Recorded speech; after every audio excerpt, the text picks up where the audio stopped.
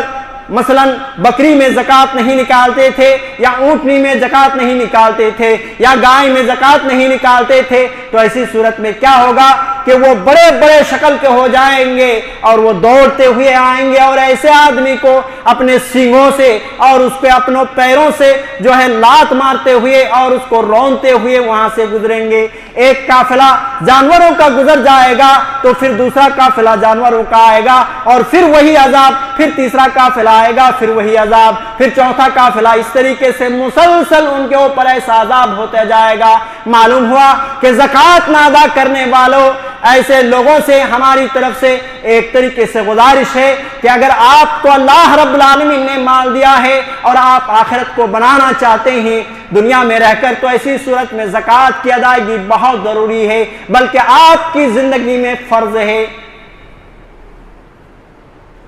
آپ کی زندگی میں فرض ہے۔ اور زکوٰۃ ادا کرنے کی بھی کیا جو فائدے ہیں اس چیز کو بھی بیان کیا گیا، زکوٰۃ کے جو نقصان ہے اور اس کا انجام ہے اس چیز کو بھی بیان کیا گیا۔ ایک چیز رہ گئی جو آج بیان نہیں کی جا سکتی ہے، اور وہ ہے کہ ہم زکوٰۃ کے مال کن لوگوں کو دیں۔ انشاءاللہ العزیز اگلے جمعہ میں اس بات سے ہی اپنی بات کو شروع کریں گے۔ اللہ رب العالمین نے اگر موقع دیا اور اسی طریقے سے اللہ رب العالمین نے صحت و عافیت دی تو انشاءاللہ ضرور اللہ رب العالمین سے ہم دعا مانگتے ہیں کہ اللہ رب العالمین یہ رمضان کا مہینہ ہے، مولا ہمارے گناہوں اور خطاؤں کو معاف فرما۔ محترم سامعین کرام، سب سے پہلی چیز یہ ہے کہ ہم نے سن لیا کہ زکوٰۃ ادا کرنے کی فضیلت کتنی بڑی فضیلت ہے، اور ساتھ ہی ساتھ یہ بھی سنا کہ اگر زکوٰۃ نہ ادا کیا جائے، نہ دیا جائے، تو ایسی صورت میں اس کا نقصان کتنا بڑا ہے۔ تو اب یہ ہے کہ سوال پیدا ہوتا ہے کہ ہم زکوٰۃ کس چیز میں نکالیں؟ 4 اصناف ہیں جس میں ہمیں زکوٰۃ نکالنے ہیں۔ سب سے پہلی چیز ہے سونا، چاندی اور موجودہ دور کے کرنسی، چاہے وہ سکے چلتے ہوں، چاہے وہ کاغذ کے نوٹ چلتے ہوں، کچھ بھی چلتے ہوں، تو ان تینوں چیز میں یہ پہلی چیز۔ سونے اگر 85 گرام رہے، 80 پر 5 گرام رہے تو وہیں سے زکوٰۃ فرض ہو جاتی ہے، اور ایسی صورت میں اس کے 2.5% نکالنا پڑتا ہے، 2.5% نکالنا پڑتا ہے۔ ضروری نہیں ہے کہ اس کو توڑ کر کے آپ نکالیں گے، بلکہ آپ اس کے لیے پیسے ادا کر دیں گے جو موجودہ دور کی قیمت ہوتی ہے، اس کو حساب لگا کر کے۔ دوسری چیز چاندی۔ چاندی میں 590 پر 5 گرام اگر چاندی کسی کے پاس ہے تو ایسی صورت میں زکوٰۃ فرض ہو جاتی ہے، اور اس میں بھی 2.5% نکالنے پڑتے ہیں۔ اور کرنسی، پیسے ہوں، نوٹ ہوں، جہاں جو چلتے ہوں، ڈالر ہوں، ریال ہوں، کچھ بھی ہوں، جہاں جس جگہ پر جس طریقے سے چلتے ہیں، اس میں بھی سونے کی یا پھر چاندی کی طرف وہ یہ کریں گے، حساب لگائیں گے موجودہ دور کے جو چاندی ہیں 85 گرام سونے یا یہ کہ 595 گرام چاندی کے مقدار میں کتنے پیسے آتے ہیں۔ اگر ان پیسے ہمارے پاس ہیں، اس میں 2 شرط ہے۔ کسی بھی زکوٰۃ کو ادا کرنے کے لیے 2 شرط ہے، یہ موٹی طور پر یاد رکھا جائے۔ پہلی شرط یہ ہے کہ نصاب کو پہنچنا، جتنا اللہ رب العالمین نے یا رسول اللہ صلی اللہ علیہ وسلم نے جس چیز کی مقدار بیان کی ہے وہ مقدار کو پہنچ جانا، اور دوسری چیز ہے کہ سال کا گزرنا۔ تو یہ چیز اگر دونوں چیز پائی گئی تو اسی صورت میں اس میں زکوٰۃ دیں گے۔ دوسری چیز ہے زمینی پیداواری، جو کچھ زمین میں اپجایا جاتا ہے، زمین میں کھیتی باڑی کی جاتی ہے، پیداواری ہوتی ہے، چاہے وہ پھل کی شکل میں ہو یا یہ کہ گیہوں اناج کی شکل میں ہو، چاول کی شکل میں ہو، اس طرح کی چیزوں میں زکوٰۃ فرض ہے۔ اور اس کے لیے عربی میں 5 وسق بتایا گیا ہے۔ جو کہ موجودہ دور کے حساب سے 750 کلو گرام یعنی 7 کنٹل 50 کلو اگر اناج ہوتے ہیں یا پھل ہوتے ہیں تو اس وقت زکوٰۃ فرض ہو جاتا ہے۔ اور اس زمینی پیداواری میں زکوٰۃ کے نکالنے کا جو طریقہ بتایا گیا ہے وہ آسمان پر بارش ہو رہی ہے یا نہیں اس چیز کو لے کر کے ہے۔ اگر بارش آسمان سے ہوئی ہے اور اسی طریقے سے فصل ہوا ہے، جو کچھ زمینی پیداواری ہوئی ہے، باغات میں پھل اگے ہیں یا یہ کہ گیہوں چاول اس طرح کی چیزیں ہوئی ہیں، تو آسمان کی بارش میں ہوئی ہے تو 10% اس میں سے زکوٰۃ میں ادا کرنے ہوں گے۔ لیکن یہ ہے کہ آسمان کے بارش سے وہ نہیں ہوا، آدمی نے خود موٹر وغیرہ لگا کر کے، خود سے سینچائی کر کے، خود سے محنت کر کے وہ یہ کیے ہیں، تو ایسی صورت میں 20 جگہ پر اس کو تقسیم کر کے اس میں سے ایک حصہ لگے گا، 20واں حصہ لگے گا، جس کا مطلب یہ ہو گیا کہ 5% لگے گا۔ اور اگر دونوں طرح سے کام ہوا ہے، آسمانی بارش سے بھی ہوا ہے اور اسی طریقے سے اپنا جو خرچ ورچ اٹھاتے ہیں، پانی وغیرہ سیراب کرتے ہیں، وہ دونوں چیزیں لگی ہیں، تو ایسی صورت میں 15واں حصہ زکوٰۃ میں ادا کرنا ہوگا۔ 15 حصہ کریں گے، اس میں سے ایک حصہ۔ اور تیسری چیز زکوٰۃ میں کون سی چیز؟ وہ ہے مویشی، یعنی جانور میں بھی زکوٰۃ۔ پہلی چیز سونے چاندی پیسے، دوسری چیز زمینی پیداواری، تیسری چیز کیا ہے؟ مویشی، جانور میں۔ اونٹ اگر ہمارے پاس ہیں تو 5 اونٹ کم از کم ہونے چاہیے زکوٰۃ کے نکالنے کے لیے اور فرضیت ثابت ہونے کے لیے۔ 5 سے اگر کم ہے تو ایسی صورت میں زکوٰۃ فرض نہیں ہوگا۔ اور چونکہ ہمارے یہاں اونٹ نہیں پائے جاتے، اس کا مسئلہ ہی نہیں۔ گائے میں 30 گائے اگر ہو، بیل ہو تو 30 گائے یا بیل ہوں تبھی جا کے زکوٰۃ فرض ہوتی ہے۔ سال بھر میں ایک اس میں زکوٰۃ لگتے ہیں، اور مزید تفصیلات ہیں، 30 گائے بھی نہیں رہتے ہیں۔ بکری میں 40 بکری، کم از کم 40 بکری سال گزر جائے تو اسی صورت میں ایک بکری اس میں دینے ہوتے ہیں۔ تو یہ مویشی کے تعلق سے تھا۔ اور چوتھی چیز سامان تجارت، کسی بھی چیز کے ہم تجارت کر رہے ہیں، بزنس کر رہے ہیں، تو وہ تجارت میں ہم 1 سال گزار چکے ہیں، تو ایسی صورت میں ہم اپنی دکان کا حساب لگائیں گے۔ جو کچھ بھی سامان، چاہے وہ فروٹس کے ہوں، سبزی کے ہوں، یا یہ کہ کسی بھی چیز کے ہوں، جیسے کہ علامہ ابن عثیمین رحمہ اللہ نے بیان کیا ہے کہ کھانے پینے کی چیز ہو، گاڑی بھی فروخت کیا جا رہا ہے، شو روم وغیرہ، اس میں بھی میشنری، تعمیراتی کام کے لیے جو بڑی بڑی دکانیں لگتی ہیں، یہ فین، یہ پنکھے، یہ لائٹ، یہ ساری چیزیں ملتی ہیں۔ اسی طریقے سے عمارت بھی، جو گھر خرید و فروخت کے لیے اس طریقے سے بزنس کیے جاتے ہیں، اس میں بھی، عارضی زمین میں بھی، اور مویشی چوپائے جو خرید و فروخت کرتے ہیں اس تجارت میں بھی۔ گویا کہ تجارت میں کوئی بھی سامان ہو، اگر آدمی بزنس کر رہا ہے، کوئی بھی سامان ہے وہ، تو اس میں بھی زکوٰۃ فرض ہے، اور اس میں بھی 2.5% آدمی ایک عموماً اندازہ لگائے اور اس حساب سے وہ 2.5% ادا کرے۔ تو یہ ہو گئے 4 قسم کی چیزوں میں زکوٰۃ فرض ہے۔ زکوٰۃ ہم نے نکال لیا 2.5%، اب دینا کس کو ہے؟ عام طور پر ہم یہ سنتے ہیں علماء کرام کی زبانی کہ اللہ کے راستے میں دو، اللہ کے راستے میں خرچ کرو۔ اللہ کا راستہ کون سا ہے؟ کون سی جگہ ہم خرچ کریں گے؟ تو ایسی صورت میں وہ اللہ کے راستے میں صدقہ کرنا ہوگا، یا یہ کہ زکوٰۃ کی ادائیگی کرنی ہوگی۔ کون سے مصرف ہیں جو زکوٰۃ نکالنے کے بعد ہم ان کو دے سکتے ہیں؟ اس تعلق سے سورہ توبہ کی آیت نمبر 60 میں اللہ رب العالمین نے فرمایا، انما الصدقات للفقراء والمساکین والعاملین علیہا، کہ بے شک صدقات، یہاں صدقہ سے مراد زکوٰۃ، تو زکوٰۃ کس کو دیا جائے گا؟ سب سے پہلا مصرف بتایا کہ فقیر کو، اور دوسرا مصرف بتایا کہ مسکین کو۔ فقیر اور مسکین جو اللہ رب العالمین نے یہاں بیان کیا ہے، علماء کرام نے اس کی تھوڑی سی تفصیل بیان کی ہے، اور وہ یہ ہے کہ فقیر آدمی وہ ہے جو گھر سے نکل کر کے دوسرے کے یہاں پہنچتا ہے اور ہاتھ پھیلاتا ہے، یعنی دوسروں سے مانگتا ہے، وہ فقیر۔ اور جو دوسروں سے نہیں مانگتا، بلکہ مصیبت تو ہے گھر میں، پریشانیاں تو ہیں، دقتیں تو ہیں، اتنے اخراجات نہیں جو اپنے بال بچوں کو صحیح طریقے سے وہ سارے اخراجات کو نکال سکے اور نبھا سکے، مگر اس کے باوجود وہ خودداری اس کی اندر موجود ہے کہ وہ کسی کے یہاں ہاتھ نہیں پھیلاتا، ایسے شخص کو مسکین کہتے ہیں۔ تو معاشرے کے اندر مسکین لوگ بہت سارے ہیں جو اپنے اخراجات کو اٹھانے پر قدرت نہیں رکھتے ہیں۔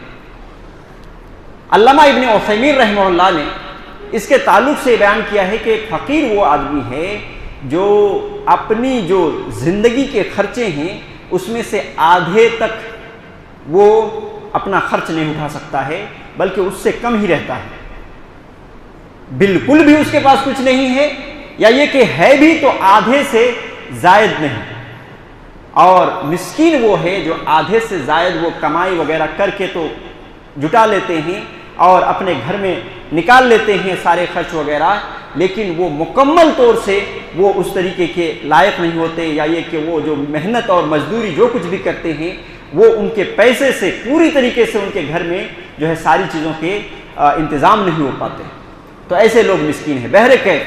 اللہ رب العالمین نے زکوٰۃ کے مصرف میں سب سے پہلے کس کو بیان کیا کہ فقیر اور مسکین، اور تیسرے نمبر میں والعاملین علیہا، کہ جو لوگ زکوٰۃ کے عاملین ہیں، زکوٰۃ کے جو وصولی کرنے والے لوگ ہیں، ان لوگوں کے لیے بھی اللہ رب العالمین نے زکوٰۃ کے مال کو حلال کیا۔ ہندوستان کے اندر یہ تو سسٹم نہیں ہے، مگر یہ ہے کہ اسلامی ریاست کے اندر حکومت کی طرف سے کچھ لوگوں کو خاص کر دیا جاتا ہے اور ان کو ایک علاقہ دے دیا جاتا ہے کہ علاقے میں جتنے لوگوں کے ہاں زکوٰۃ کی فرض ہوں گے ان کے مال تمہیں لینے ہیں، اور علاقے ہی میں جتنے غربا، مسکین اور اس طرح کے حاجت مند لوگ ہیں ان کو تقسیم کر دینا ہے۔ تو یہ جو حکمران کی طرف سے ذمہ داری دی جاتی ہے وہ ہیں عاملین زکوٰۃ، زکوٰۃ کے اصول کرنے والے لوگ۔ تو ان کو پھر کیسے دیا جائے گا؟ ان کو جس طریقے سے وہ جس لیول کے آدمی ہیں اور جس کے مستحق ہیں ان کو دن کے حساب سے جس طریقے سے آدمی مزدوری دیتا ہے اسی طریقے سے زکوٰۃ کے مال میں سے ان کو مزدوری دینا جائز ہے۔ ایسا نہیں کہ پرسن کا حساب نہیں اس میں کہ اتنے اٹھائے، 10 لاکھ اٹھائے تو 5 لاکھ لے لیے، 10 لاکھ اٹھائے تو 4 لاکھ اپنے جیب میں بھر لیے۔ تو ہندوستان کے ماحول میں چونکہ ہماری ریاست بھی نہیں ہے، ہماری حکومت نہیں ہے، جس کی وجہ سے لوگوں کو خود سے ادارے کو چلانے کے لیے اور اس طرح کی کفالت کرنے کے لیے ان کو خود سے چندہ کرنا پڑتا ہے، اور جس کی وجہ سے یہ گھوٹالہ بھی دیکھنے کو ملتا ہے کہ بہت سارے لوگ اس طریقے سے کرتے ہیں کہ 40%، 30% اور 50% پانے کے لیے وہ آتے ہیں۔ تو یہ غلط چیز ہے جو نہیں ہونے چاہیے، لیکن حکومت ہماری نہیں ہے جس کی وجہ سے جانے انجانے میں اس طریقے سے ہو رہا ہے۔ تو عاملین زکوٰۃ جو ہیں ان کے لیے جو جائز ہے، تو جائز ہے کہ کیا مطلب ہے کہ ان کے مزدوری جس طریقے سے آدمی حیثیت رکھتا ہے، ایک آدمی ہے جو 500 کی حیثیت رکھتا ہے، ایک آدمی ہے جو 1000 کی حیثیت رکھتا ہے، جو جیسے حیثیت رکھتا ہے حکومت کی طرف سے ان کو اسی طریقے سے جتنے دن اس پر محنت کریں گے اسی کے تحت مزدوری دی جائے گی۔ تو یہ بھی زکوٰۃ کے پیسے سے ان کو دیا جا سکتا ہے۔ اور چوتھی چیز یہ ہے کہ مؤلفت قلوب، یہ مؤلفت قلوب ان لوگوں کو دینا جائز ہے جو قبیلے کے سردار لوگ ہیں، ایمان میں پختگی نہیں۔ اب ایمان میں مضبوطی پیدا کرنے کے لیے، یا یہ کہ اس طریقے سے جو غیر مسلم ہیں اور اسلام سے بہت محبت کرتے ہیں، اور آپ کو لگتا ہے کہ اگر ان کو زکوٰۃ کے کچھ پیسے اگر ان کو دے دیا جائے، ان کی زندگی میں تنگی ہے، اگر ان کو دے دیا جائے تو وہ اسلام پر آ سکتے ہیں، ان کی تالیف قلب ہو سکتی ہے، تو ایسی صورت میں ایسے غیر مسلم کو بھی دینا جائز ہے اور ایسے مسلمان کو بھی دینا جائز ہے جن کے ایمان میں پختگی پیدا کرنے کا ایک ارادہ ہے۔ تو اسی کو مؤلفات قلوب کہتے ہیں۔ اور اسی طریقے سے پانچویں جگہ اور مصرف کون سا ہے؟ عقاب کا لفظ آیا ہے، اس کا مطلب ہے گردن آزاد کرنا۔ آج کے دور میں بھی گردن آزاد نہیں ہے، چونکہ غلاموں کا زمانہ نہیں رہا۔ اب غلاموں کا زمانہ نہیں رہا تو گردن آزاد کرنا اور غلاموں کا آزاد کرنے کا سسٹم بھی نہیں رہا، لیکن علماء امت نے اس بات کو لکھا ہے کہ آج کے دور میں بھی جو لوگ قیدی بنے ہوئے ہیں اور جیل کے سلاخوں میں سڑ رہے ہیں، لیکن وہ کسی الزام کے تحت، وہ حقیقت میں مجرم نہیں ہے، الزام کے تحت وہ اس طریقے سے ذیل کے سلاخوں میں اپنی زندگی گزار رہے ہیں، ایسے لوگوں کو چھڑانا بھی اسی میں داخل ہے۔ یہ کچھ علماء کا فتویٰ بھی ہے اور بہت سارے علماء کا مسلک بھی ہے۔ چھٹی چیز کیا ہے کہ کہاں ہم اپنے زکوٰۃ کے مال کو خرچ کریں؟ اس کے لیے غارمین کا لفظ آیا ہے، قرض دار۔ قرض سے ڈوبے ہوئے لوگوں کو بھی زکوٰۃ کے پیسے دے سکتے ہیں۔ اور اس میں آپ دیکھیں کہ ایک آدمی ہے کہ وہ اپنی زندگی صحیح طریقے سے چلا پا رہا، اتنی محنت مزدوری کر رہا، وہ صحیح طریقے سے چل رہا ہے، اپنی فیملی کو لے کر کے وہ سارا چیز جو ہے انتظامات کر پا رہا، لیکن قرض میں اتنا ڈوبا ہوا ہے کہ اس کے ادھر اگر دیکھے تو ادھر نہیں ہو رہا ہے، ادھر دیکھے تو ادھر نہیں ہو رہا ہے۔ اس طریقے سے اگر آدمی قرض دار میں ڈوبا ہوا ہے، چاہے وہ اس کی حیثیت اچھی ہے، چاہے وہ اچھا کھاتا پیتا آدمی اور کھاتا پیتا گھرانے سے، ایسے لوگوں کو بھی زکوٰۃ کے مال میں سے ان کو دیا جا سکتا ہے جو قرض میں ڈوبے ہوئے ہیں۔ قرض کی ادائیگی کے لیے زکوٰۃ کے مال کو استعمال کیا جا سکتا ہے۔ ساتویں چیز فی سبیل اللہ، اللہ کے راستے میں۔ اللہ کے راستے میں سب سے اولین مستحق کون ہیں؟ جہاد کرنے والے۔ جہاد کرنے والے یہ اللہ کے راستے میں ہوتے ہیں، اور ایسے لوگوں کے یہاں زکوٰۃ کے مال کو لٹانا یہ اللہ رب العالمین نے حکم دیا ہے۔ جہاد کے اندر دیکھیں کہ اس کے اندر بڑی رقم کی ضرورت ہوتی ہے، کھانے پینے کے خرچے۔ اب جتنے سپاہی گئے ہوئے ہیں وہ سارے لوگوں کے 2 وقت کا کھانا، ساتھ ہی ساتھ اسلحے وغیرہ اور اس طرح کی جو وقتی طور پر ضروریات کی چیزیں ہوتی ہیں وہ سارے سامان وغیرہ خریدے جاتے ہیں اس میں، اور اسی طریقے سے مرہم پٹی وغیرہ جو اس میں زخم وغیرہ ہوتے ہیں اس کے علاج و معالجہ کے لیے بھی ایک خاصی رقم کی ضرورت ہوتی ہے۔ تو اللہ رب العالمین نے فی سبیل اللہ کہہ کر کے سب سے اولین مستحق اس میں کون ہے کہ جو لوگ جہاد کر رہے ہیں، اللہ کے راستے میں لڑ رہے ہیں، ایسے لوگ۔ لیکن جہاد فی سبیل اللہ میں ایک اور چیز شامل کیا گیا ہے، علماء امت نے اس چیز کو شامل کیا ہے۔ یہ اور بات ہے کہ اختلاف ہر جگہ ہے، ہر جگہ ہر بات میں اختلاف پایا جاتا ہے، اسلام کے ہر چیز میں اختلاف ہے، لیکن میں ایک موٹی طور پر بیان کر رہا ہوں کہ یہ جو مدرسے جو دین کے قلعے ہیں اور اسلامی تعلیمات وہاں پہ ہوتی ہیں، قرآن و سنت کی باتیں جو ہے درس و تدریس کی جاتی ہیں، یہ مدرسے جو بچے غریب ہیں، یتیم ہیں اور اسی طریقے سے فقیر کے زمرے میں آتے ہیں، ایسے بچوں کے کھانے پینے کا انتظام کرنا یہ بھی فی سبیل اللہ کے اندر علماء امت نے شمار کیا ہے۔ لہذا ایسے مدرسے میں بھی زکوٰۃ کی ادائیگی کیا جا سکتا ہے۔ اور 8ویں چیز اور آخری چیز وابن السبیل کے مسافر۔ مثلا ایک مسافر ہے، سفر کر رہا ہے اور راستے میں اس کے سارے مال و اسباب چوری ہو گئے، یا یہ کہ جاتے جاتے اس کے سارے جو کچھ اس نے گھر سے توشہ باندھ کے رکھے تھے، یا یہ کہ پیسے اور رقم وغیرہ جو کچھ رکھا ہوا تھا، ساری چیز ان کی ختم ہو گئی اور منزل مقصود تک نہیں پہنچا۔ تو ایسی صورت میں زکوٰۃ کے مال سے ان کو دے کر کے ان کو اصل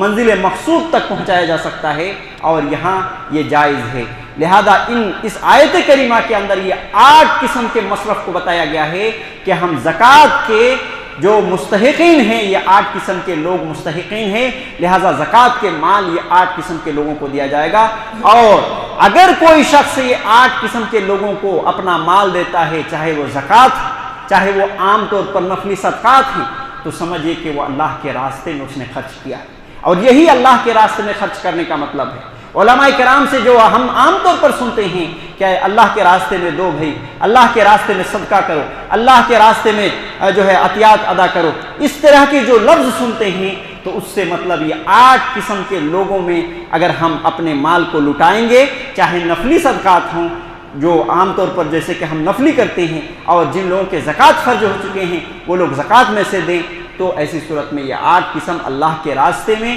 وہ خرچ کر رہے ہیں، چونکہ یہ اللہ رب العالمین نے ان کو خرچ کرنے کے لیے کہا ہے، لہذا اللہ نے جب کہا ہے تو وہ اللہ ہی کا راستہ ہے اور اس میں خرچ کیا جا سکتا ہے، لٹایا جا سکتا ہے۔ جی، زکوٰۃ کی 2 قسم ہیں۔ ایک تو زکوٰۃ جو ہم نے ابھی جو پچھلے باتوں میں بیان کیا کہ ان چیزوں میں زکوٰۃ ہے، اور یہ عام زکوٰۃ ہے اور ہر ایک کو ادا کرنے ہیں جو زکوٰۃ کے نصاب کو پہنچ چکے ہیں۔ ایک زکوٰۃ ہے، فطر بھی ہے، اور یہ بھی واجبات میں سے، جو ہم صرف رمضان کے مہینے میں ادا کرتے ہیں۔ جی، تو اس تعلق سے کیا ہے کہ اس میں کسی مالدار کا ہونا ضروری نہیں، ہر ایک شخص کی طرف سے یہ زکوٰۃ الفطر، صدقۃ الفطر یا فطرہ جو بھی ہم اپنی زبان میں کہتے ہیں، یہ ہر ایک کی طرف سے ادا کیا جائے گا، چاہے مرد ہے، عورت ہے، بوڑھا ہے، اسی طریقے سے جوان ہے، بچہ ہے، بچی ہے، آج جنم لیا ہے جس بچے نے، اس کی طرف سے بھی زکوٰۃ ادا کی جائے گی، اور یہ فرض ہے، فرض ہے زکوٰۃ کی ادائیگی۔ یہ جو صدقۃ الفطر ہے یا زکوٰۃ الفطر ہے، یہ ہر ایک مسلمان کے اوپر، چاہے جس عمر کے بھی جو ہے مرد ہوں اور جس عمر کی بھی عورت ہیں، ہر ایک کی طرف سے وہ زکوٰۃ کی ادائیگی ہوگی۔ اور ساتھ ہی ساتھ یہ جو زکوٰۃ کی ادائیگی ہوگی، قرآن و سنت کے جو اصل مفہوم ہے اور راجح قول جو ہے وہ یہی ہے کہ زکوٰۃ میں پیسے نہیں دیے جائیں گے، بلکہ غلہ دیے جائیں گے، غلہ دیے جائیں گے۔ اور یہ بات بھی ذہن نشین کر لیں کہ اس کے اندر یہ 8 قسم کے جو مصرف بیان کیے گئے ہیں زکوٰۃ کے، جو ان کو دیا جائے گا، یہ 8 قسم کے نہیں آتے، صرف فقیر اور مسکین آتے ہیں۔ اللہ کے نبی علیہ الصلوۃ والسلام نے اس تعلق سے کیا کہا؟ طعمۃ للمساکین، یہ صدقۃ الفطر جو ہے یہ مسکینوں کا کھانا ہے۔ طعمۃ للمساکین، یہ مسکینوں کا کھانا ہے، اور مسکین جیسے کہ بتایا گیا کہ وہ آدمی جو اپنا محنت مزدوری تو کر رہا ہے، کچھ حد تک وہ اپنی زندگی تو گزار رہا ہے، لیکن زندگی میں مشکلات ہیں، پوری طریقے سے اپنے فیملی کو صحیح طریقے سے وہ جو ہے کور نہیں کر پا رہا ہے، سارا انتظام نہیں کر پا رہا ہے، ایسے لوگ مسکین ہیں۔ جب مسکین کے لیے جائز ہو گیا تو اس سے جو زیادہ فقیر ہیں اور غریب ہیں، جو کہ جس کو ہم فقیر کہتے ہیں، ایسے لوگ بھی اس میں شامل ہو گئے۔ لہذا زکوٰۃ الفطر یا صدقۃ الفطر میں صرف یہ 2 قسم کے لوگوں کو دیا جائے گا، اور باقی 6 قسم جو زکوٰۃ کے جو مصرف ہیں وہ 6 کٹ جاتے ہیں، صرف یہ 2 ہی رہ جائیں گے، مسکین کو دینا ہے اور فقیر کو دینا ہے۔